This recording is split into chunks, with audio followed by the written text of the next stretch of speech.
안녕하세요. 네, JS 노송병원 정형외과 과장 권용탁입니다. 네, 오늘은 월드컵을 맞아서 이미 카타르 월드컵을 시작하고 있는데 월드컵을 맞아서 이제 축구 팬들이 많을 거라고 생각이 듭니다. 그래서 저도 축구 팬 중에 한 명으로서 축구할 때 발생할 수 있는 다양한 부상들과 그 중에서도 발목 부상에 좀 초점을 맞추어서 알아보고자 이 영상을 찍으려고 합니다.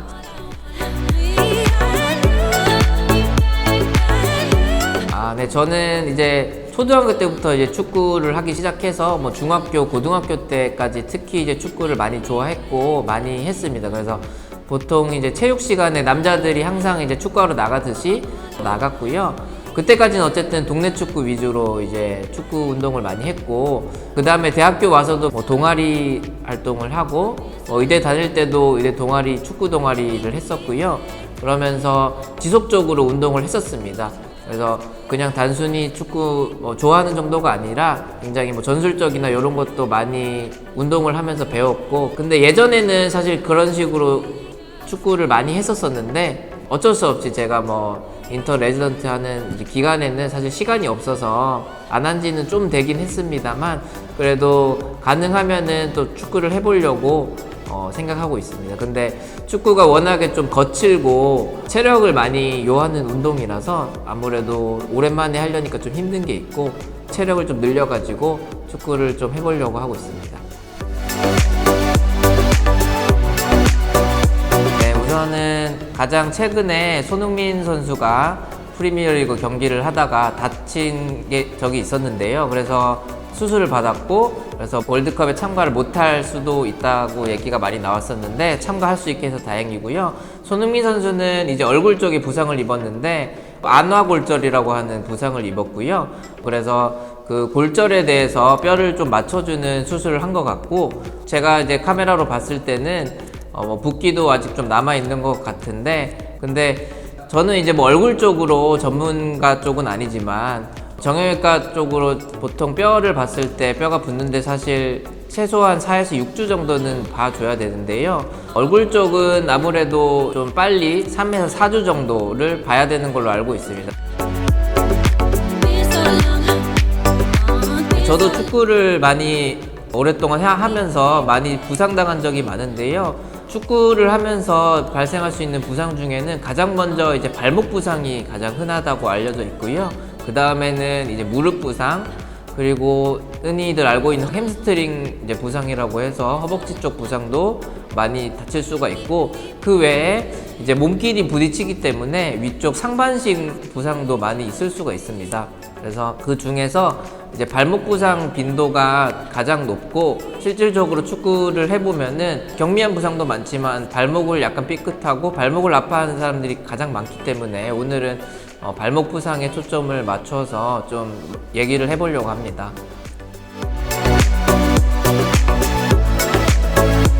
네, 우선은 발목 부상이라고 하면은 우선은 먼저 뼈의 문제인지 아니면 뼈가 아닌 다른 것들의 문제인지를 먼저 판단을 해야 되는데요. 그래서 가장 먼저 이제 뼈가 이제 부러지거나 뭐 금이 갔거나 표현을 하는 이제 골절상을 입을 수가 있고요.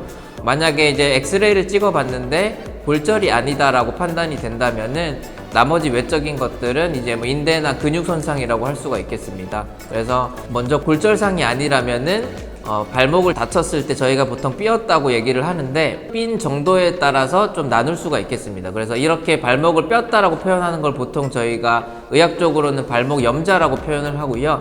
염자의 사실 정확한 의미는 발목 관절을 잡아주는 주변부에 인대들이 여러 가지들이 있는데, 그 인대들이 늘어나거나 약간 찢어지거나 그런 상태를 염자라고 표현을 하게 됩니다. 그래서 염자는 크게 뭐 3단계 정도로 나눌 수가 있는데, 가장 경미한 1단계는 당연히 근육인대가 약간 늘어나거나 긴장한 정도라고 생각하시면 되겠고, 2단계 손상은 인대가 약간 찢어졌다고 보시면 될 것 같습니다. 그리고 3단계 손상은 인대가 완전히 찢어졌다라고 생각하면 되겠습니다. 그래서 염자라서 괜찮다가 아니라 염자가 3도 염자라고 하면은 사실 인대 파열이랑 똑같은 의미이기 때문에 염자에도 경미한 게 있고 되게 심한 염자가 있다라고 표현할 수가 있겠습니다. 그래서 크게는 이렇게 구분을 할 수가 있고, 가장 먼저 이제 골절이 아닌지 여부를 먼저 판단을 하고, 그 다음에 단순한 경미한 염자인지 되게 심한 인대 파열을 동반한 그런 3단계 염자인지 이런 것을 판단을 해야 되겠습니다. 우선은 발목이 다치는 경우는 대부분 접질러서 발생한다고 할 수가 있겠습니다. 그래서 발목의 해부학적 구조를 보시면 발목에는 중앙을 이루고 있는 경골이 있고 바깥쪽 외측 뼈를 이루고 있는 비골이 있습니다. 크게 뼈가 두 가지가 있고 그 뼈를 받쳐주는 이제 거골이라는 뼈, 이렇게 발목 관절을 구성하고 있습니다. 그래서 그 구조를 보게 되면 비골이 경골보다 좀 더 아래쪽으로 더 내려가 있어 가지고 바깥쪽 뼈가 더 많이 내려와 있는 걸 볼 수가 있습니다. 그래서 발목을 접지르게 되면 아무래도 외측에 있는 뼈가 더 아래까지 있기 때문에 안쪽으로 접지르는 경우가 많습니다. 그래서 안쪽으로 대부분이 발목이 돌아가게 되고, 안쪽으로 돌아가게 되면은 외측을 이제 안정하게 유지해주는 구조물이 외측 인대가 순간적으로 손상을 입게 때문에 많이 볼 수 있는 게 외측 인대 파열이나 외측 인대 손상이라고 할 수가 있겠습니다. 그리고 반대쪽으로도 물론 접지를 수 있는데요. 그리고 안쪽으로 발목을 접지르는 경우도 있을 수는 있습니다. 그래서 운동을 하다 보면 당연히 접지를 수가 있고, 그럴 때는 당연히 발목이 바깥쪽으로 돌아가면서 내측 인대를 다치게 됩니다. 그렇지만 상대적으로 외측과 내측 인대를 비교했을 때 내측 인대가 굉장히 단단한 구조고 하나로 이루어져 있는 구조, 두꺼운 구조로 되어 있기 때문에 내측 인대는 외측 인대보다 좀 더 튼튼하고 강하다고 할 수가 있고, 그래서 상대적으로 두 개를 봤을 때 내측 인대가 다치는 경우가 더 적다라고 보셔도 될 것 같습니다. 병원에 가게 되면 이제 발목 손상에 따라서 다양하게 이제 표현을 들을 수가 있는데, 보통은 발목 인대가 이제 외측 인대를 말하는데, 외측 인대가 완전히 찢어지면은 파열이라고 표현을 하게 됩니다. 그래서 완전히 찢어졌다라고 하면은 완전 파열이라고 하거나 완전히 찢어졌다라고 표현을 하게 되고, 아니면 그 중간 단계 정도 된다라고 하면은 부분 파열이나 아니면은 조금 찢어졌다 이 정도로 표현할 수가 있고요. 아까 가장 처음에 말했던 1도 염자, 가장 경미한 이제 손상일 경우에는 인대가 약간 늘어났다, 근육이 긴장을 했다, 놀랐다, 그냥 그 정도로 표현을 하고 있습니다. 그래서 의학적으로는 놀랐다 이런 표현은 잘 안 하지만 환자분들, 일반인들을 위해서 좀 그런 표현을 많이 하고 있는 걸로 알고 있습니다. 발목 인대가 파열이 되면 이제 다른 인대 쪽 파열이랑은 치료 방법이 좀 다를 수가 있는데요. 발목 인대는 가장 중요한 게 발목 관절의 안정성이라고 생각하시면 되겠습니다. 그래서 결국에는 바깥쪽 인대가 파열이 됐다면은 안쪽 인대는 괜찮기 때문에 균형성을 생각해 보면 안쪽 인대는 강한데 바깥쪽 인대는 파열이 됐기 때문에 자꾸 발목이 내측으로 돌아가는 효과가 생깁니다. 그래서 발목 전체를 봤을 때 이렇게 불안정성이 남게 되는 경우에는 수술을 고려를 하고요. 그게 아니라 그냥 전체적으로 발목에 불안정성이 없다고 하면은 수술을 안 하고 보존적 치료로만 할 수도 있습니다. 그래서 발목이 파열됐다고 해도 꼭 수술하는 거는 아니고, 발목이 파열됐는데 불안정성도 존재한다면은 이제 수술을 하는 게 낫다라고 생각하시면 되겠습니다. 인대와는 별개로 만약에 발목 관절이 탈구가 되거나 골절이 된다면 사실 발목 관절에 있는 뼈들은 관절면을 이루고 있기 때문에, 관절면이라는 건 이제 뼈와 뼈에 맞닿는 면을 이루고 있기 때문에 그 면이 실제로 유리처럼 되게 매끈매끈합니다. 그래서 그 면이 조금만 이제 틀어져도 사실 관절면이 맞지 않으면은 관절 움직임을 할 때 통증이 남을 수가 있기 때문에 관절면은 완전히 맞춰주는 게 낫다라고 나와 있습니다. 그래서 관절면을 웬만하면은 완전히 맞춰줘야 되기 때문에 골절이 있으면은 웬만하면 수술을 권유하는 편이고, 금이 갔더라도, 금이 갔으면은 사실 수술을 안 할 수도 있고 할 수도 있는데, 그거는 그때그때 어떤 골절이냐에 따라 좀 다를 수 있을 것 같습니다. 그렇지만 탈구가 되면은, 탈구라는 거는 뼈가 부러져서 발목이 빠지거나 아니면 인대가 완전히 다 끊어져서 빠지는 건데 굉장히 심각한 상황이라고 할 수가 있고, 탈구가 되면은 거의 웬만하면 수술을 해야 된다고 생각하면 되겠습니다. 그래서 뼈가 부러졌으면 뼈를 맞추는 수술을 하게 되고, 이게 인대가 파열이 되면서 발목 관절이 탈구가 됐을 경우에는 인대를 재건해주는 수술을 해야 합니다.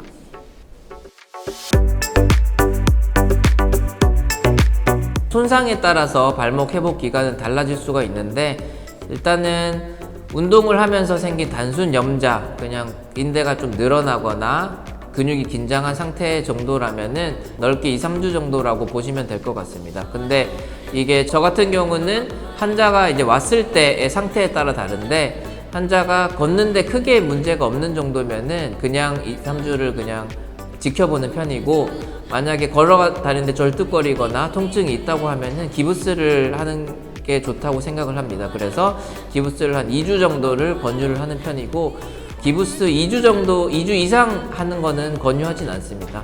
기부스를 너무 오래 하게 되면 또 반대로 근육 경직이 오거나 관절의 움직임에 별로 좋지가 않기 때문에 2주 정도 최대한 쉬고 그 다음에 좀 움직여보고 운동을 하고 이런 쪽으로 갈 수가 있겠습니다. 반면에 파열이 좀 의심되는 경우, 처음에 환자가 왔을 때 굉장히 걷지도 거의 못할 정도이고, 그리고 눌렀을 때 확실하게 그쪽 인대가 다친 것 같고 파열이 의심되는 경우에는 초음파나 MRI 등을 통해서 확실하게 파열이 됐는지 여부를 진단할 수 있겠습니다. 그래서 이거는 얼마나 다쳤는지 여부에 따라서 달라질 수가 있는데, 통상적으로는 어쨌든 인대가 낫는 데는 최소가 6주고, 그렇기 때문에 6주 이상은 조심해야 된다고 생각하시면 되고요. 근데 이때도 기부스는 사실 2-3주 정도만 하는 게 낫고, 저는 2주 이상은 권해드리진 않고 2주 정도 기부스를 했으면은 그 다음부터는 보호대나 보조기 같은 거를 차는 걸 권장을 합니다. 그래서 나머지 한 달 정도는 좀 조심스럽게 걸어다니는 연습을 하거나 아니면은 보호대를 차고 걸어 다니셔야 6주를 지나야 조금 인대가 이제 붓고 치유가 되기 시작하기 때문에 좀 길게 보셔야 된다고 할 수가 있겠습니다. 그리고 통상적으로 인대가 파열이 됐을 때 3개월 정도가 지나도 인대의 한 70% 정도밖에 안 붙는 걸로 되어 있어서, 축구같이 강한 운동으로 돌아가려면 적어도 한 2개월에서 3개월 정도는 기다려서 증상을 본 후에 좀 결정을 할 수가 있겠습니다.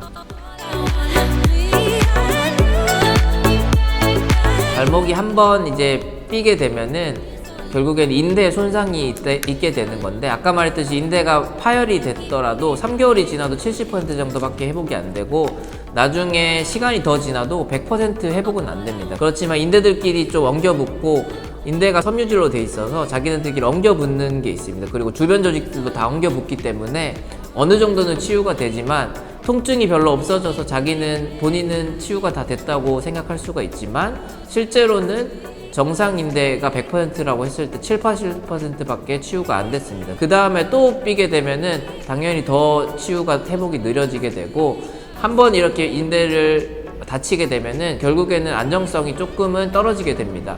그래서 반복해서 이렇게 삐는 사람들 같은 경우에는 실제로 발목 검사를 해보면 굉장히 발목이 불안정한 거를 느낄 수가 있습니다. 그래서 신체 진찰을 해봐도 굉장히 덜컹덜컹 거리거나 발목이 과하게 움직이는 사람들이 있고, 이렇게 불안정성이 점점 더 늘어나게 되고요. 나중에 불안정성이 심하게 되면은 통증도 계속 올 수가 있고 발목에 관절염이 올 수 있고 무리가 갈 수 있기 때문에 그때는 수술을 하는 걸 권하고 있습니다. 네, 우선 발목이 처음에 다치게 되면 무조건 다쳤을 때는 무조건 냉찜질을 해야 됩니다. 그 이유는 냉찜질은 이제 붓기와 관련이 있다고 생각하면 되는데, 많은 분들이 더 아시겠지만 발목을 다치든 손목을 다치든 어디든 다치게 되면은 붓고 아픈 거를 많이 경험해 봤을 겁니다. 그래서 그 부분, 발목 부분이 다치게 되면은 발목이 붓기 때문에 그 붓기를 빼주려면은 결국에는 무조건 얼음찜질을 해야 된다라고 알고 계시면 되고, 그리고 의학적으로는 이제 라이스라고 해서 처음에 이제 다쳤을 경우에는 레스트라고 일단 휴식을 취해줘야 되고요. 그리고 아이스를 일단 대서 냉찜질을 먼저 해줘야 되고, 그리고 C는 이제 컴프레션인데 이제 붕대 같은 압박 붕대 같은 거를 좀 감아서 이것도 사실 붓기를 빼는 것과 연관이 좀 있고요. 마지막으로는 엘리베이션이라고 해서 다리를 들고 있어야 됩니다. 그래서 이것도 붓기 빠진 것과 관련이 있는데 결국에는 얼음찜질을 해주고 다리를 심장 위로 들어 올려줘야 이 붓기가 결국에는 중력을 타고 내려가기 때문에 다리를 들고 있으면은 발목 아래쪽으로 내려가는 게 아니라 오히려 발 위쪽으로 올라가게 됩니다. 그래서 붓기를 많이 빼줄 수 있는 방법이기 때문에 항상 이렇게 조언을 해드리고 있습니다. 다만 이제 얼음찜질과 발목을 들고 있는 거를 일반인들도 잘 하고 계시는데 컴프레스는 압박하는 거 같은 경우에는 사실 잘못하면 오히려 해가 될 수가 있어서 사실 잘 모르면은 안 하셔도 됩니다. 왜냐면 이제 붕대를 감을 때 아래쪽부터 발부터 쭉 해서 발목까지 다 감아줘야 이게 완전히 압박이 되고 이 붓기가 위쪽으로 올라가게 되는데 그냥 발목이 아프니까 발목만 감아서 오는 분들이 있는데 그렇게 되면 오히려 이 발목에 있는 붓기가 발 쪽으로 내려가서 발목은 오히려 붓기는 좀 적어 보이는데 발등이랑 발가락 쪽으로 붓기가 굉장히 심하게 오는 분들이 있습니다. 그래서 이런 경우에 오히려 더 안 좋을 수가 있어서 우선은 다치면 얼음찜질을 하고 다리를 들고 있어라 라고 알고 계시면 될 것 같습니다. 허리나 이제 목 같은 게 아플 때는 근육이 순간적으로 뭐 꺾이거나 긴장을 해가지고 아픈 건데 그러면 옴찜질 하면 오히려 근육이 약간 이완되면서 풀어지는 효과가 있어서 그럴 때 옴찜질을 하는 거고 냉찜질 같은 경우는 이제 붓기를 뺄 때는 다 냉찜질을 한다고 생각하시면 됩니다.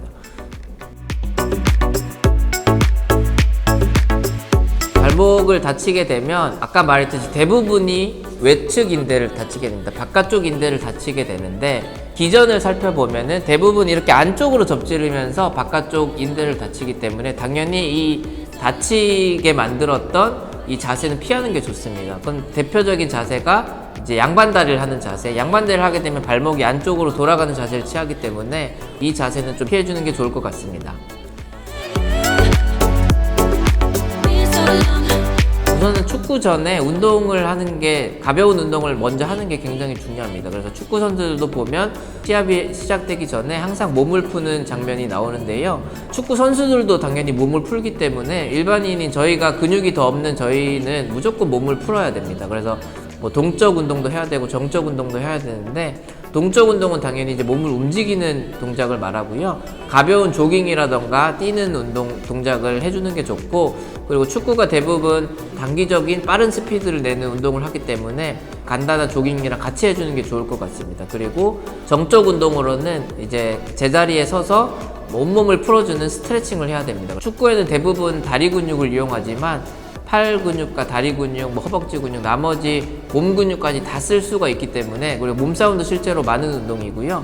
그렇기 때문에 전신 스트레칭을 다 해줘야 됩니다. 그래서 항상 운동을 먼저 하고 몸을 풀고 축구 경기에 임해야 부상을 방지할 수 있습니다. 그리고 사실 운동을 하기 전에 어느 정도 뭐 발목에 좀 통증이 있다거나 아니면은 발목을 평소에 좀 자주 다친다라고 하는 분들이 있을 텐데요. 그런 분들 같은 경우는 발목 보호대가 이제 필요한데 발목 보호대라고 하면은 이제 기부스랑은 좀 다른 건데요. 기부스는 아예 발목을 운동이 안 되도록 특히 위아래 이렇게 운동이 안 되도록 만들어주는 거라면 발목 보호대 같은 경우는 양쪽을 이렇게 잡아줘서 위아래 당연히 운동은 해야 되니까 위아래 발목을 까딱거릴 수는 있는데 외측 내측으로 이렇게 넘어가는 걸 좀 막아주는 역할을 하게 됩니다. 그래서 이렇게 보호대 같은 거를 하면 발목이 조금 아픈 분들이나 좀 안 좋은 분들한테는 당연히 도움이 될 수가 있고요. 근데 이제 보호대의 단점은 아무래도 이게 제품으로 나오다 보니까 축구를 하게 되면 실제로 운동을 할 때 양말도 신고 뭐 보호대를 당연히 차게 되는데 실제로 좀 불편해서 안 차는 분들이 굉장히 많습니다. 아무래도 발목 안쪽이랑 바깥쪽으로 다 튀어나오게 돼서 불편한 게 많기 때문에 이런 분들 같은 경우는 이제 테이핑이라고 발목을 감아줘서 꺾이지 않도록 막아주는 이제 테이핑 방법을 할 수가 있습니다. 테이핑은 사실 선수들도 그렇고 일반인들 사이에도 많이 하고 다양한 방법이 있기 때문에 방법에 따라서 잘 하시면은 발목이 다치는 거에 많이 도움이 될 것 같습니다.